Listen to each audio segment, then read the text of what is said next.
I'm Tommy White. Jalen White. Malvern. And we are the creators of Bubble Buddy.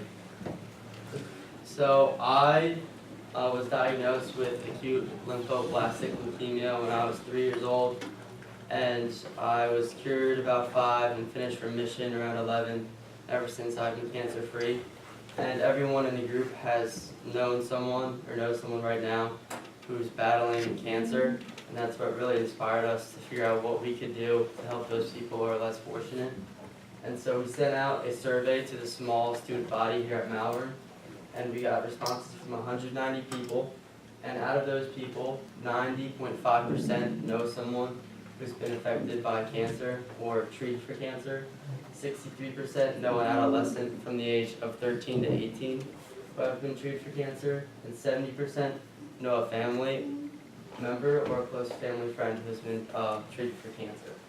And that's just crazy to think that in this relatively small community at Malvern Prep, that this many people are fighting for their lives every day.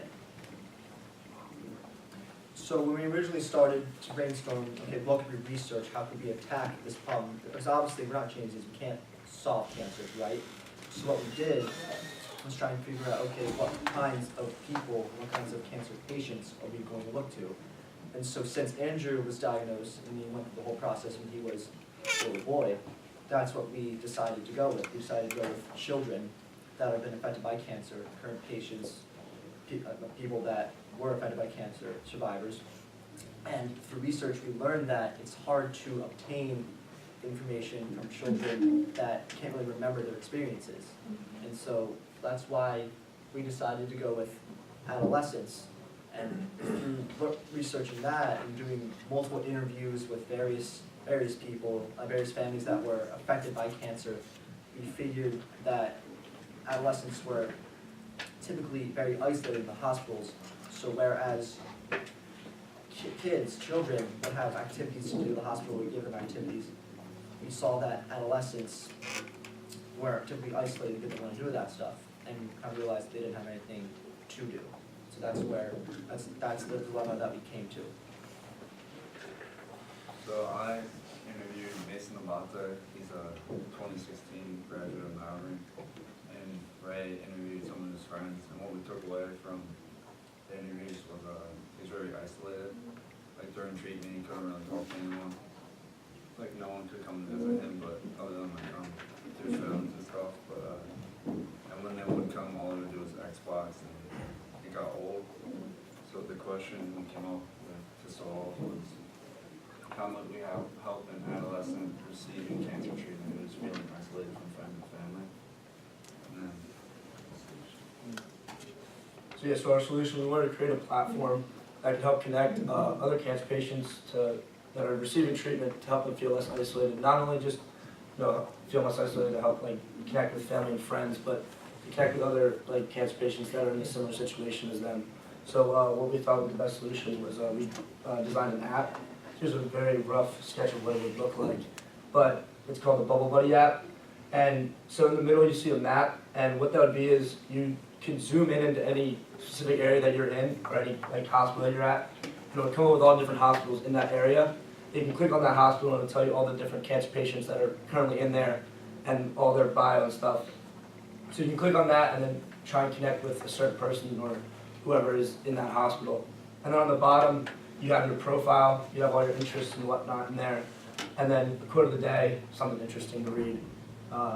Then you have games, so you can play games against other people on the app, other friends that you meet. Locations, something that came up a couple times in a bunch of our interviews was the kid wanted some food or something that was not in the hospital, so he asked his parents to go outside the hospital and look around to see what there was. So this is just something that you can look at that will give you an idea of what is around the hospital that you're at and let you know where you could go get to eat if you were hungry one day. And then the last one, my personal favorite, is the care packages. This is something that our group kind of came up with.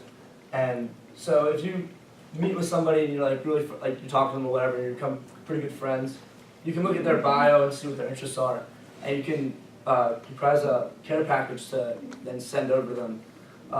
We'd have to partner with some company that would help us do that, but it would be something that the person receiving that would feel really warm and just happy that somebody would take the time out of their day to send them a care package of stuff that they like. We really like the idea of fruit baskets. I don't know why we like that.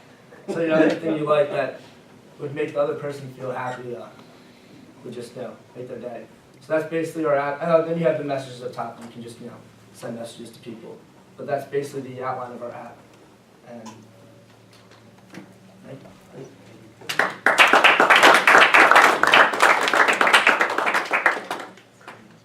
Good job, man. That's a really good idea. It's really smart.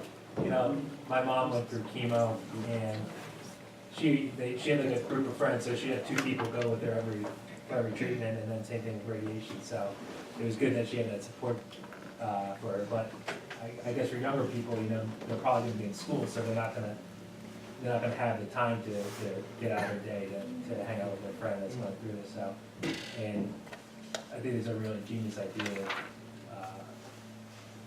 Having people connecting, especially the way kids connect these days, it kind of joins them together.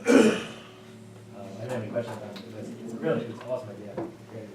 I agree. I have a question for you then. It's early into the process, but you have to sign the adolescents up.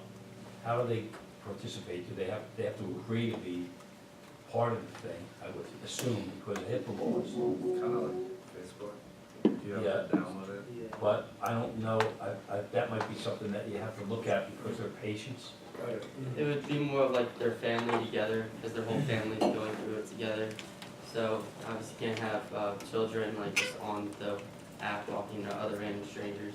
So it'd really be like making friendships between families who are sharing the same similar experience. But they have to want to participate. Yes. Yes. And none of their information would be given out if they didn't want to be on. Yes, Okay. yeah, so it's their decision whether they would want to do that or not. It's a really good idea. There's I know what you said about adolescents being isolated.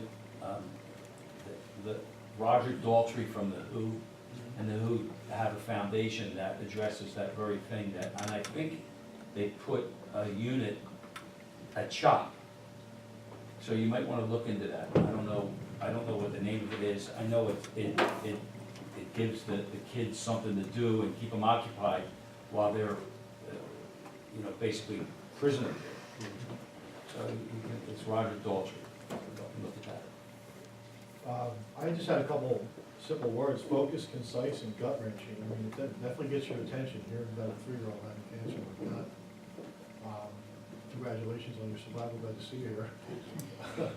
I think some broadening the feedback from the target audience. I think you said you talked to one student. I don't know if you talked to others. Maybe you did.